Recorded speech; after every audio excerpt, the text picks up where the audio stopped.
You will get to see visual representations of Kachina dolls and listen to a classic piece by Henry Wadsworth Longfellow. What are Kachina dolls, you ask?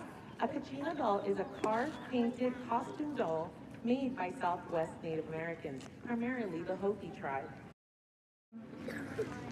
Our students are going to be reciting a poem. It is a Song of Hiawatha. It was written in 1855 by Henry Wadsworth Longfellow.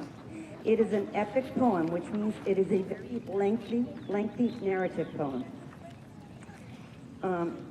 It is written in trochaic tetrameter. I know that doesn't mean anything to you, but it means that there are 8 syllables to each line, and they kind of go dum da dum da dum da dum da. So try to listen for that beat. Dum da dum da dum da da. 8 syllables. The poem is about a fictional character, a Native American hero named Hiawatha. It is associated with the Iroquois Nation, which is the eastern woodlands, present-day New York, and Pennsylvania. The poem is 23 chapters long, and we're not going to recite 23 chapters. You will hear only a small part of chapter 3. The chapter has 27 verses, and you are going to hear 10 of them, okay? By the shores of Gitche Gumee, by the shining Big Sea water, stood the wigwam of Nokomis, daughter of the moon Nokomis. Dark behind it rose the forest, rose the black and gloomy pine trees, rose the firs with cones upon them, bright before it beat the water. Beat the clear and sunny water, beat the shining Big Sea water.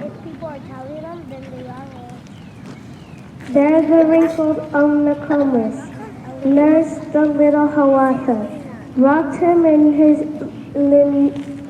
linden cradle, beamed soft in moss and rushes, safely bound with reindeer sinews. Still his fretful lullaby sang, hush, the naked bear will sing, lured him into slumber, singing, Iwai, my little outlet. Who is this? The light of wigwam, with the great eyes of the wigwam, Iwai, my little outlet.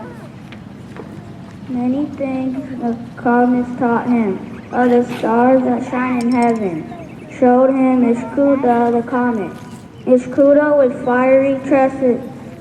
Showed the death dance of the spirits, warriors with their plumes and war clubs, fared far away to northward.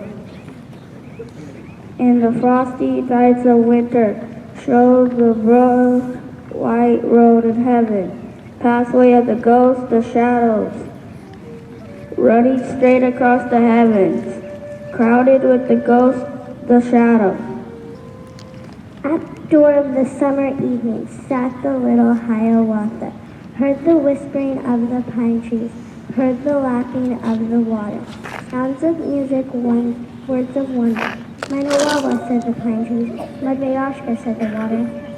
Saw the firefly, Wawatesi, flittering through the dusk of evening, with the twinkle of its candle lighting up the flakes and bushes, and he sang the song of children, sang the song Nokomis taught him.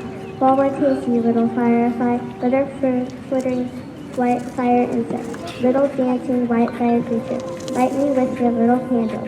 Here upon my bed I lay me, here in the sleep I close my eyes. Saw the moon rise from the water, rippling, rounding from the water. Saw the flecks of shadow on it. Whispered, what is that, Nokomis? And the good Nokomis answered, once a warrior, very angry, seized his grandmother and threw her up into the sky at midnight. Right against the moon he threw her. 'Tis her body that you see there. Saw the rainbow in the heaven, in the eastern sky the rainbow, whispered, what is that, Nokomis? And the good Nokomis answered, 'tis the heaven of flowers you see there, all the wild flowers of the forest, all the lilies of the prairie. When on earth they fade and perish, blossom in that heaven above us. Hooting, laughing in the forest. What is that he cried and said? What is that he said, Nokomis? And the good Nokomis answered, that is but the owl and owlet, talking in their native language, talking, scolding at each other.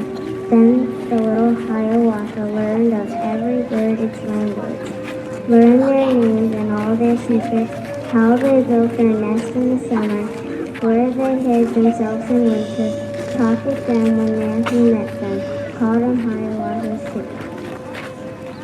Of all these he learned his language, learned their names and all their secrets, how the beavers built their lodges, where the squirrels hid their acorns, how the reindeer ran so swiftly, why the rabbit was so timid, talked with them when ere he met them, called them Hiawatha's brothers.